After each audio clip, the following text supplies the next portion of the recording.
Hello. It's a pleasure to have you join me today on the program Woman to Woman.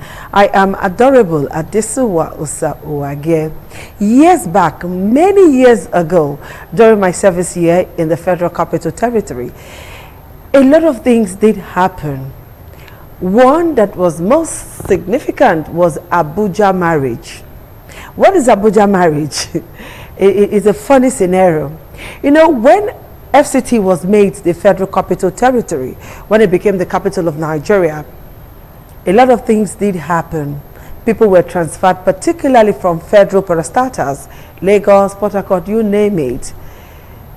They were all moved, most of them were moved to Abuja. And accommodation became a problem. There weren't enough houses to accommodate civil servants and other persons, and some other private establishments that went into the Federal Capital Territory to start business, you know, FCT, Federal Capital Territory, new state capital, and all of that. And the accommodation problem extended for a very long time. And then you discover that some married women and, of course, single ladies had to like live in the same flat with maybe 2 or 3 other men. You find like 3 families or 3 persons having to share a flat, and then the sitting room will be demarcated with a board, and you find people living in those small spaces. And some who were not so lucky found themselves living with a male friend, my husband's friend, my brother's friend, and all that kind of a thing. And before you knew what was happening, things began to happen. Some started cohabiting, marriages were broken, relationship got spoiled. You know, a lot of things just went wrong. And, you know, I had that at the back of my mind when I went out to do this interview in one of the institutions that we have, one of the higher institutions we have here in Edo State. And what am I talking about? Campus marriage. A situation where a young girl will leave home to go to school and end up living with a boy, a fellow student, or maybe somebody who is not necessarily a student who lives around the campus. You know, they cohabit and she behaves like a wife. She cooks for him, she washes for him, she cleans for him, she does stuff for him, and of course, sleep with him at the end of the day. And most times, these young girls are being taken advantage of.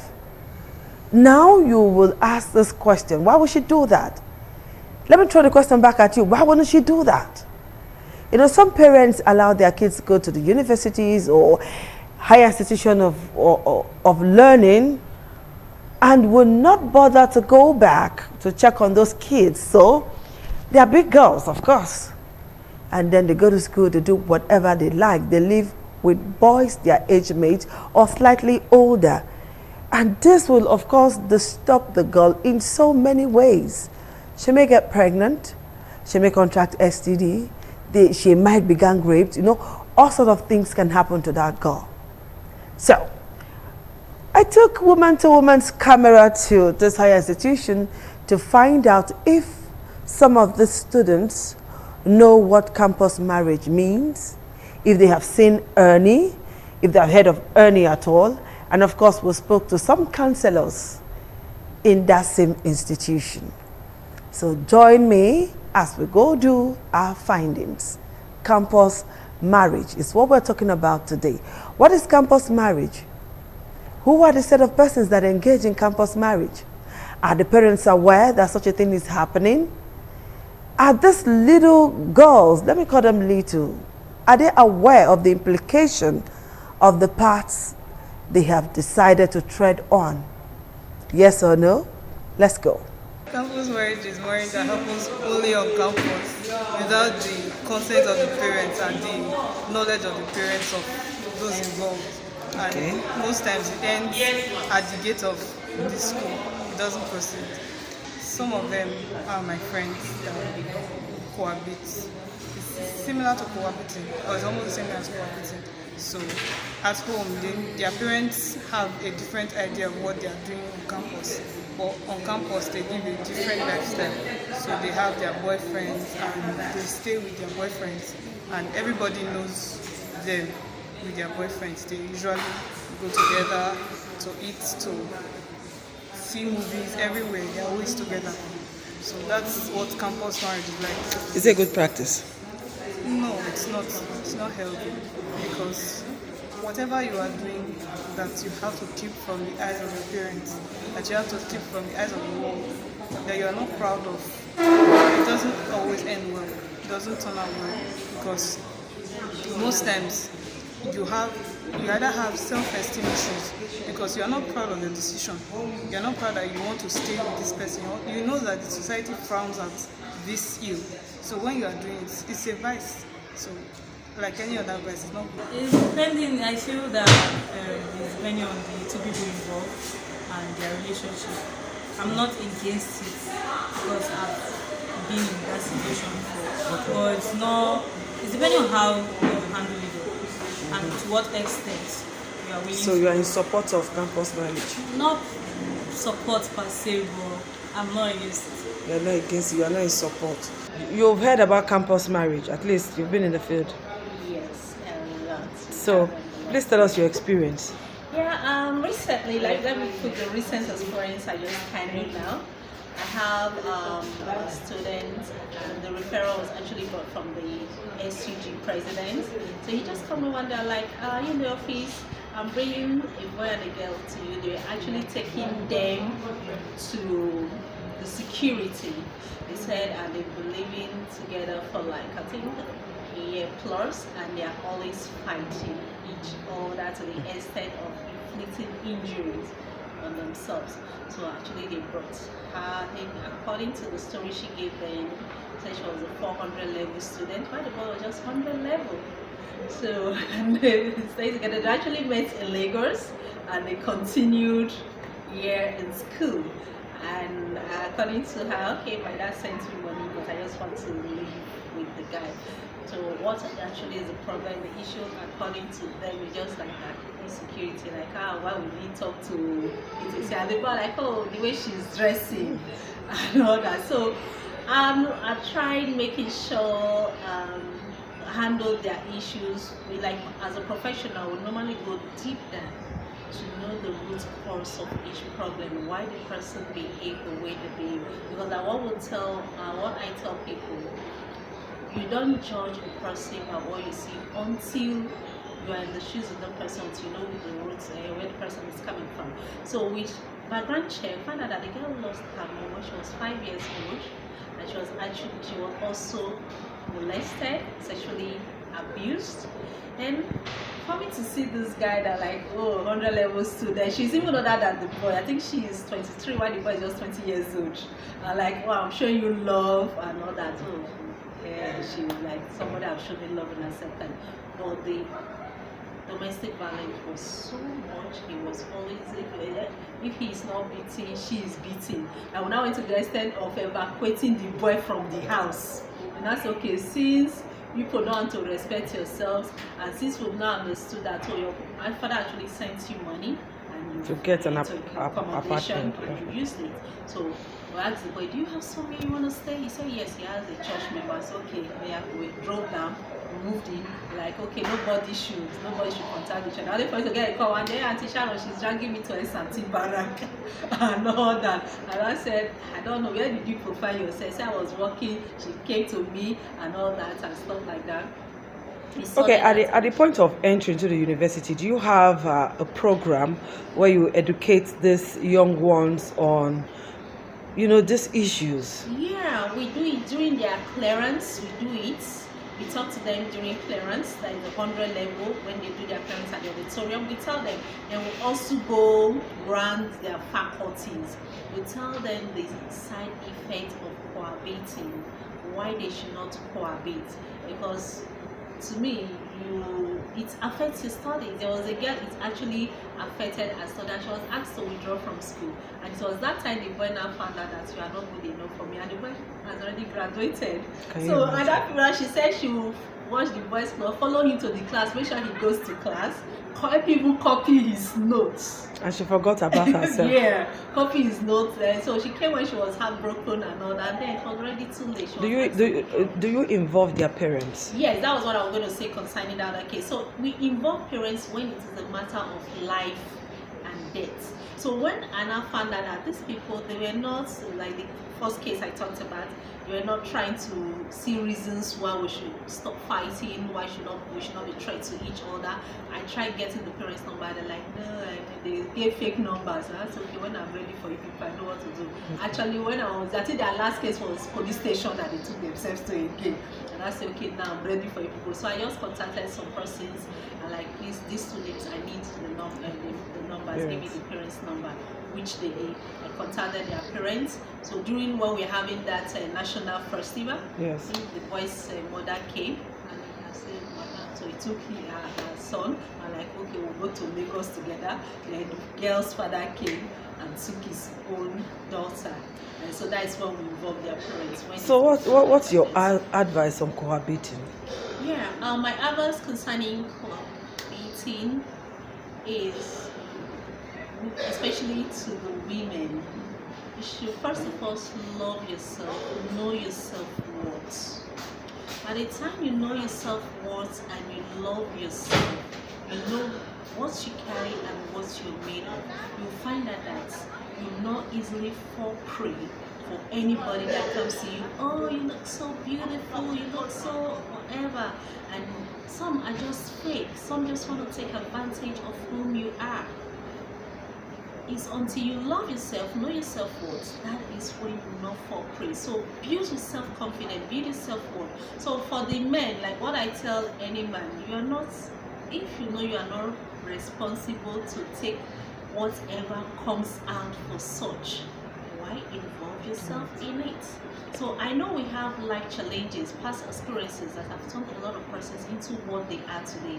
So there are people you can confidently open up to that will give you the best advice on how to heal and how to go about life activities.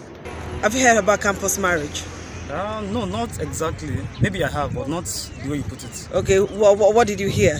Campus marriage. From what I could tell, I think it involves students of the opposite sex staying together, probably off campus when they shouldn't be. Something like that shouldn't actually be. Okay, so what's your take on it? It's morally wrong, yeah, definitely. It's not something that should actually even be happening. The main reason for coming to school here is to learn, to study and bag a degree. So not that. That is something that should be left for after studies, I believe. After studies. Yeah, we can maintain things on the friendship level, but going that far, I think it's morally wrong. What do you think about campus marriage? Campus marriage is like basically 2 people, a boy and a girl, living together without being married, not legally married. That's what I think about campus marriage. Okay, so is it good, bad? No, I don't support campus marriage. It's not healthy for a guy and a girl to be living together when they're not legally married. So what do you think can come out of that? Okay, the girl can get pregnant and it may affect our relationship in the future. Have you heard about campus marriage before? Okay, yes, of course I have. Okay. Also known as cohabiting between students, and some students do it when they begin to date with someone. Okay. So the guy is dating the girl, and then they just decide to stay with each other. Sometimes it's as a result of the kind of feelings they have for each other. Maybe they feel like they can't stay without each other and they want to stay together. Okay. Sometimes it's because of the fondliness between them. They feel like they are friends already, that kind of thing. So And do you think it's a good practice? and it's not healthy at all. It's not. So what's your advice?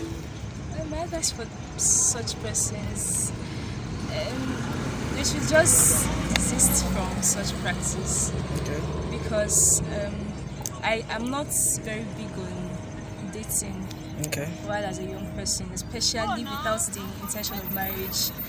Okay, you know you're not getting married, why are you dating? And especially for such a long time, because I feel it's just going to cause the emotions to fly and you don't know what to do with them and you just engage in some silly things. So I would really not advise students to stay with. And some people do it because they actually have the need for it. They don't have any place to stay. And there's an accommodation issue, and they have a boyfriend that has a nice place. They want to stay with him.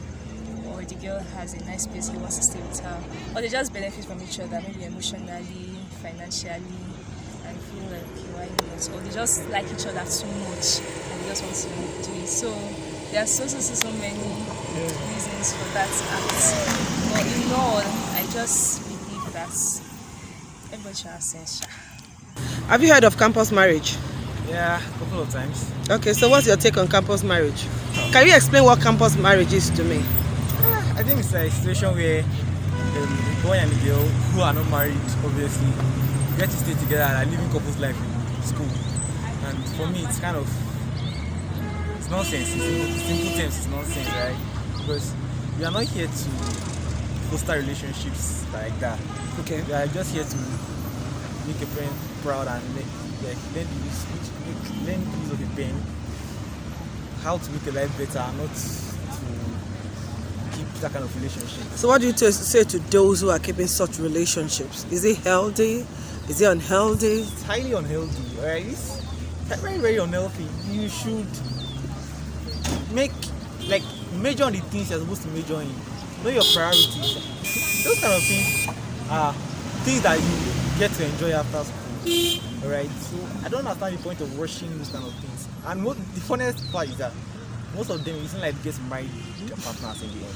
Okay. So what's the point of just preparing yourself for heartbreaks? Okay. When you can just face your books and make it, and then the things you're actually chasing out will just follow in the future. So have you heard about campus marriage? Yeah, I've heard of it.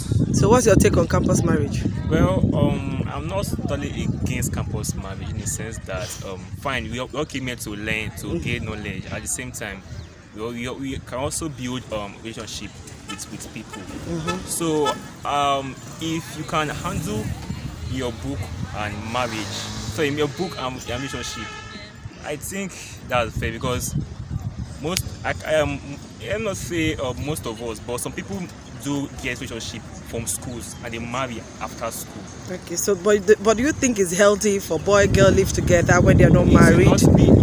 It should not be your primary motive why you're here, but it can just come in your list. But to me, you should know why you campus. Okay. But that's campus marriage should not be number one priority. So you don't. It's not as if you condemn it. I'm not totally condemning it. Okay. But your priorities should be set right. Yes, exactly. Have you heard about campus marriage? Yes, I've heard about it. What do you think about campus marriage? I don't think it's nice, because you're in school for your education, so you going to stay with a guy that you're not yet married to, it's not proper. You're not supposed to do that because it's not legal, except when you're legal before you can go and stay with him properly. So what advice do you have? I would advise that the girl should just focus on what she came to do in school. Then What about love? love? Love can actually take a stand there if they both understand each other. Okay. Because when the guy understands the girl, he will know that she's not supposed to come and stay with him. And she's like, I want to focus on my studies in school. Then after, we can now be together or something. By this time, I know you are wowed. Let me use that word. If there's any English like that, you are wowed. You heard what some of the students said.